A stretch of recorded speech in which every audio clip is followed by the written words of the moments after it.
جاسوسی اور ایکشن سے بھرپور ایک ایسے نوجوان کی کہانی۔ پاکستانی خفیہ ایجنسیاں بھی جس کا سہارا لینے پہ مجبور ہوئیں، جس نے پاکستان کے خلاف کی گئی عالمی سازشوں کو جڑ سے اکھاڑ پھینکا۔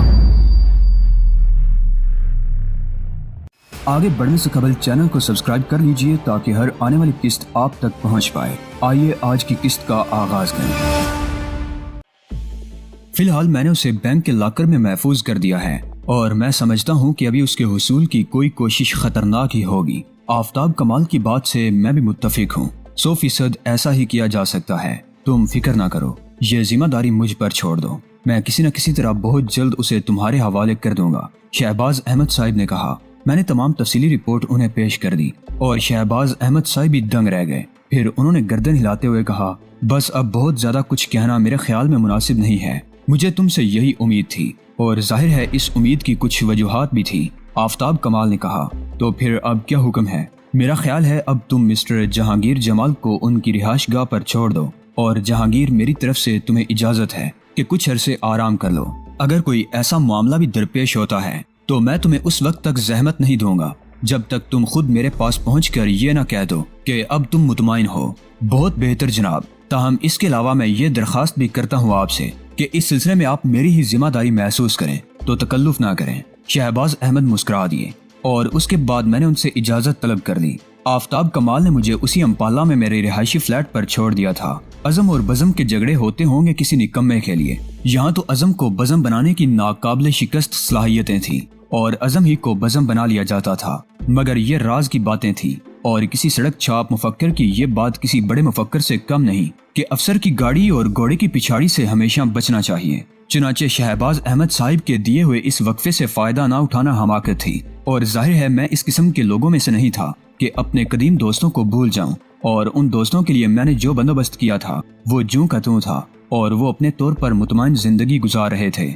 بس کمی محسوس ہوتی تھی تو میری، ایک طرح سے میں نے انہیں اپنا خاندان بنایا ہوا تھا جس کی کفالت کی ذمہ داری مجھ پر تھی۔ چنانچہ ان چاروں بے روزگاروں کو تلاش کرنا کوئی مشکل کام نہیں ثابت ہوا۔ توفیق، اعجاز، جون اور کشوری میرے طلب کرنے پر اسی جگہ جمع ہو گئے جہاں ہماری ملاقاتیں ہوا کرتی تھیں، اور یہ بھی حقیقت ہے کہ ان لوگوں نے بھی اپنی ولدیت میں میرا ہی نام لکھ لیا تھا۔ چنانچہ میرا سامنا ہوتے ہی مجھ سے اس طرح لپٹ گئے جیسے کوئی ڈیڈی قسم کے آدمی دفتر سے گھر آئیں اور بچے ان کی ٹانگوں میں گھس جائیں۔ ابے کیا بدتمیزی ہے، سیدھے ہو جاؤ، یہ کیا بدتمیزیاں شروع کر دی ہیں تم نے؟ شہنشاہ، جہاں پناہ، عالم پناہ، آپ اب زیادتی کرنے پر تل گئے ہیں۔ تمیز سے بیٹھو اور بتاؤ تم لوگوں کے ساتھ کیا کیا زیادتیاں ہوئی ہیں۔ پچھلے سال سے میرے وہی 3 جوڑے کپڑے چل رہے ہیں جو میں نے اس سے پچھلے سال بنائے تھے اور اگلے سال کے لیے محفوظ کر دیے تھے۔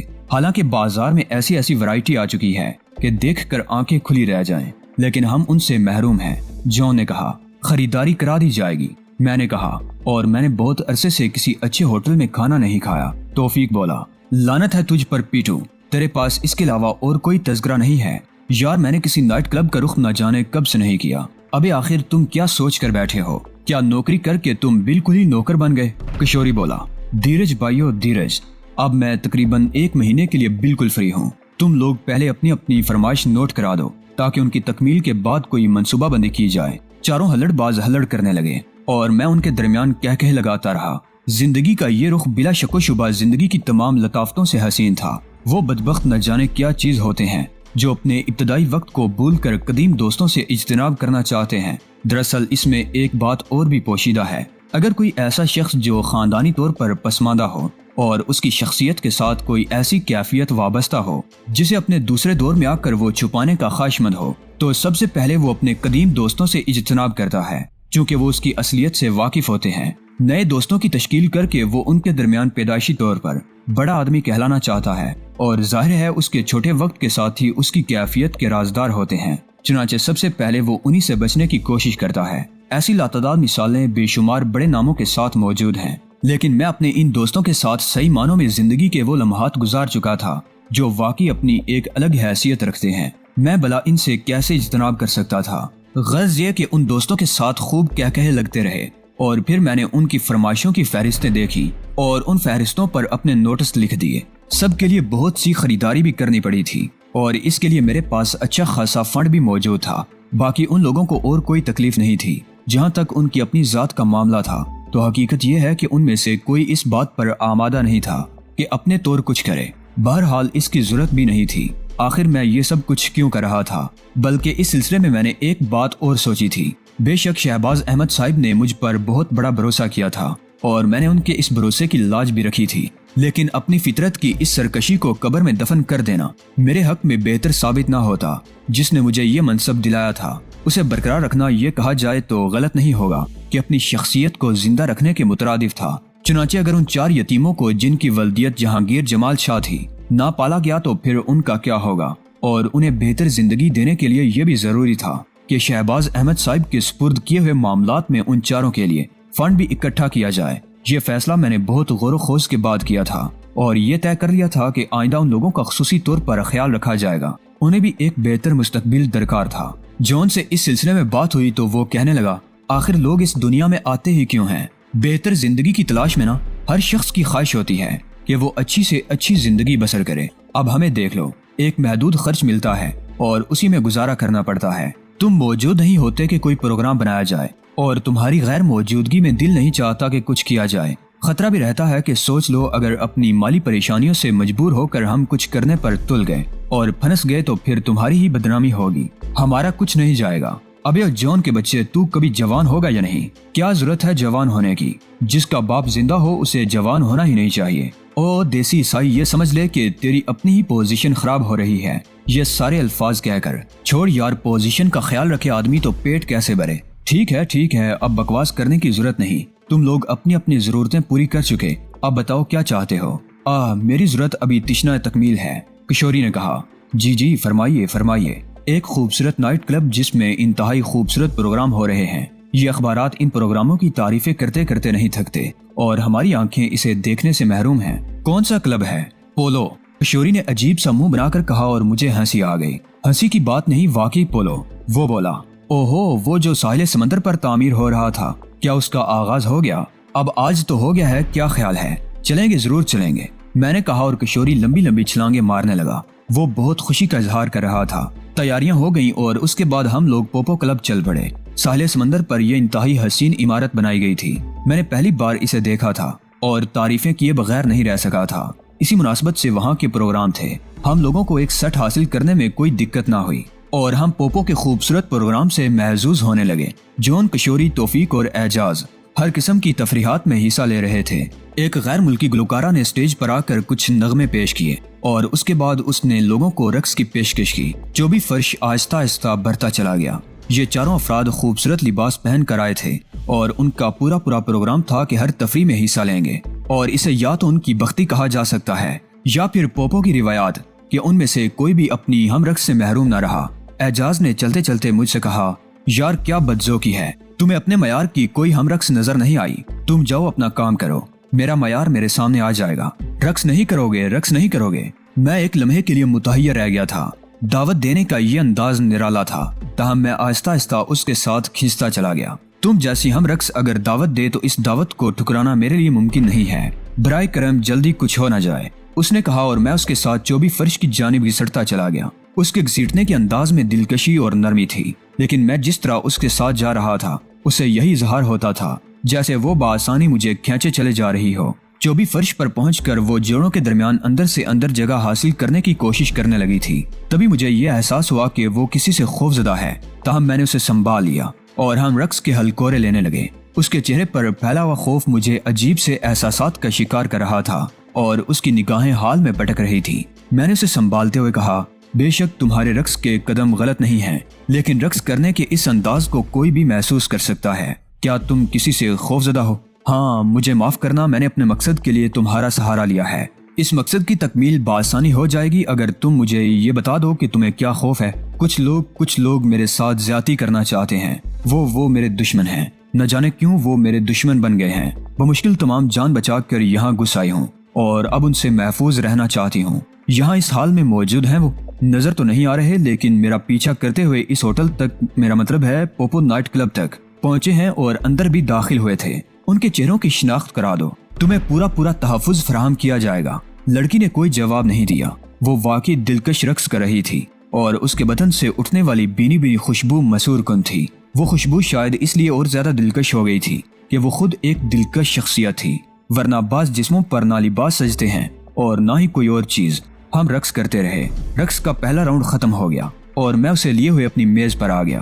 وہ الجھی سی تھی۔ میرے چاروں ساتھی ذہین تھے۔ وہ میری پسند کے شناسا تھے اور جانتے تھے کیسی لڑکیوں کے ساتھ میں تنہائی پسند کرتا ہوں۔ چنانچہ میری میز کی طرف کوئی نہیں آیا تھا۔ میں نے اسی کے لیے کرسی گھسیٹی تھی اور وہ تھکے سے انداز میں بیٹھ گئی تھی۔ اب بتاؤ تمہارے لیے کیا منگواؤں؟ ٹیکسی، اس نے بے اختیار کہا۔ یہ کسی شراب کا نام ہے یا کسی اور مشروب کا؟ اوہ سوری، میں جانا چاہتی ہوں اس دنیا سے، میں نے پوری سنجیدگی سے کہا اور وہ چونک کر مجھے دیکھنے لگی۔ میں سمجھی نہیں، کیا وہ باہر تمہارے منتظر نہ ہوں گے؟ اس کے چہرے کا رنگ پھر بدل گیا۔ وہ خشک ہونٹوں پر زبان پھیرنے لگی۔ میں نے پھر کہا، اس جلد بازی کے بجائے اگر تم کچھ اطمینان کرو تو میں تمہارا بھرپور ساتھ دے سکتا ہوں اور تمہیں وہاں چھوڑ سکتا ہوں جہاں تم چاہو۔ کیا یہ زیادہ نہ ہو جائے گا؟ مطلب تم شاید رقص کرنے کا ارادہ نہ رکھتے تھے، میری وجہ سے تم نے رقص کیا اور اب اسے زیادہ تمہیں تکلیف دینا مناسب نہیں۔ میں چاہتا ہوں تم مجھے تکلیف دو، اس کے سلے میں تمہیں کیا دے سکوں گی؟ میں خود تمہیں تکلیف دے کر حساب برابر کر دوں گا، میں نے مسکراتے ہوئے کہا، اور پہلی بار شاید اس نے بغور میرا جائزہ لیا پھر بولی، جو دل چاہے منگا لو۔ میں نے چٹکی بجا کر ویٹر کو اشارہ کیا اور پھر اسے ایک عمدہ مشروب کا آرڈر دے دیا۔ اب کچھ تفصیل ہو جائے، ضروری سمجھتے ہو؟ نہیں، میں نے اطمینان سے کہا اور وہ خاموشی سے ادھر ادھر دیکھتی رہی، پھر آہستہ سے بولی، بس یوں سمجھ لو میں ایک عجیب مصیبت میں گرفتار ہو گئی ہوں۔ وہ کون لوگ ہیں جو تمہارے دشمن بن گئے ہیں؟ میرے لیے اجنبی ہیں۔ کیا چاہتے ہیں؟ شاید مجھے ہلاک کرنا چاہتے ہیں۔ میں ایسا نہیں کرنے دوں گا۔ کیا تم لڑائی بڑائی کے فن سے واقف ہو؟ تم جیسی حسین لڑکی کے لیے ہر شخص لڑ سکتا ہے۔ دل پھینک معلوم ہوتے ہو۔ کیا نام ہے؟ دل پھینک، میں نے جواب دیا اور وہ ہنس پڑی۔ اچھا نام ہے، اب تم مجھ سے میرا نام پوچھو گے؟ نہیں، میں نے پھر کہا، اور وہ دلچسپ نگاہوں سے مجھے دیکھنے لگی، پھر بولی، اور اگر تمہیں میرا نام لکھ کر پکارنے کی ضرورت پیش آ گئی تو مجھے کس نام سے پکارو گے؟ سائیکی، میں نے جواب دیا اور اس کے ہونٹ مسکراہٹ کے انداز میں پھیل گئے۔ پھر اس نے کہا، واہ، اس نام سے کیوں پکارو گے مجھے؟ کیونکہ تمہیں دیکھ کر میرے ذہن میں اسی یونانی حسینہ کا تصور ابھرتا ہے جس کے نام کے ساتھ بہت سی حسین داستانیں وابستہ ہیں، میں نے کہا اور وہ مسکرا دی۔ بہت رومان پسند معلوم ہوتے ہو۔ ویسے چلو ٹھیک ہی ہے، نہ تم نے مجھے اپنا نام بتایا نہ میں نے، اور جانتے ہو اس کا مقصد کیا ہوتا ہے؟ کیا یہ کہ کم از کم تم مجھ سے متاثر نہیں ہوئے اور ان لمحاتی واقعات کو لمحاتی ہی رہنے دینا چاہتے ہو۔ اس کا مطلب ہے کہ ہم ایک دوسرے سے خود کو پوشیدہ رکھنا چاہتے ہیں۔ کیا ان میں طوالت بھی پیدا ہو سکتی ہے؟ میں نے اسے دیکھتے ہوئے کہا، نہیں پلیز نہیں، میرے بارے میں کسی غلط انداز میں نہیں سوچنا، میں کوئی غلط لڑکی نہیں ہوں۔ ویسے میں خود کو لڑکی کہنا بھی نہیں چاہتی کیونکہ میری عمر 27 سال کے قریب ہو چکی ہے۔ مس ہو یا مسز؟ نہیں، صرف سائیکی، اس نے کہا اور ہنس پڑی۔ چہرے اور بدن کی مناسبت سے اس کی ہنسی بھی دلکش تھی اور وہ مجھے بار بار ہنستی ہوئی اچھی لگ رہی تھی، تاہم اس کے ان الفاظ پر میں نے اسے بغور دیکھا۔ در حقیقت لڑکیاں یا خواتین اپنی عمر نہیں بتاتی، لیکن اس نے اپنی عمر 27 سال بتائی تھی اور میں نے اسے تسلیم کر لیا تھا، حالانکہ دلکشی کے لحاظ سے وہ بہت کم سن تھی۔ مشروب آ گیا۔ اب وہ مطمئن ہوتی جا رہی تھی، لیکن اس کے چہرے پر بھٹکتے بھٹکتے سے خوف کے آثار آ ہی جاتے تھے۔ میں نے اسے کہا، ڈیئر سائیکی، تم اگر چاہو تو یہاں سے باہر بھی میں تمہاری مدد کر سکتا ہوں۔ میں تم سے بالکل نہیں پوچھوں گا کہ وہ کون لوگ ہیں جو تمہارے دشمن بن گئے ہیں اور کس لیے بن گئے ہیں، کیونکہ تم یہ بتانا نہیں چاہتی، لیکن بہرطور میں تمہاری زندگی کا خواہش مند ہوں۔ وہ مشروب کے سپ لیتی ہوئی کسی گہری سوچ میں ڈوب گئی، پھر اس نے آہستہ سے کہا، یہ ایک کام کر سکتے ہو؟ بالکل کر سکتا ہوں۔ اوفو، کام تو پوچھو، حد سے زیادہ خود اعتماد معلوم ہوتے ہو۔ تمہارے لیے میں ہر وہ کام کر سکتا ہوں جو تمہاری آرزو ہو، اور اس سلسلے میں آمادگی کوئی بڑی بات تو نہیں ہے۔ مجھے ایک رات کے لیے پناہ دے دو۔ واہ، میں تمہیں 1000 راتوں کے لیے پناہ دے سکتا ہوں۔ سوچ لو، کانٹوں کے بستر پر لوٹنا ہوگا۔ لڑکی نے کہا، یہ فیصلہ بعد میں کیا جا سکتا ہے کہ بستر کانٹوں کا ہوگا یا پھولوں کا۔ نہیں، میں نے تم سے ایک درخواست کی تھی کہ مجھے بد کردار نہ سمجھنا۔ ہاں، ہم دوست کی حیثیت اختیار کر سکتے ہیں۔ کیا میرے ان الفاظ میں تمہارے بد کردار ہونے کا کوئی تصور جھلکتا ہے؟ نہیں، پھر بھی تم ایک مرد ہو، اس نے کہا۔ تم جیسی حسین خواتین کو دوست بنا لینا بھی خوش بختی کا باعث ہوتا ہے۔ یقین کرو، میں تمہیں کبھی نہیں بھولوں گی۔ میں نے یقین کر لیا، میں نے ہنستے ہوئے کہا، اور وہ نڈال سی نگاہوں سے مجھے دیکھنے لگی، پھر بولی، ہو سکتا ہے آنے والا وقت ہمارے درمیان زیادہ سے زیادہ تعلقات بڑھا دے۔ اس وقت میں تمہیں اپنے بارے میں سب کچھ سچ بتا دوں گی۔ میں تمہارے بارے میں سب کچھ جان چکا ہوں اور اس سے زیادہ کچھ جاننا نہیں چاہتا، میں نے کہا۔ اس نے کوئی جواب نہیں دیا۔ رقص کا دوسرا راؤنڈ شروع ہوا تو میرے چاروں دوست اسی میں مصروف ہو گئے۔ میں نے اسے کہا، ناچو گی؟ اب نہیں،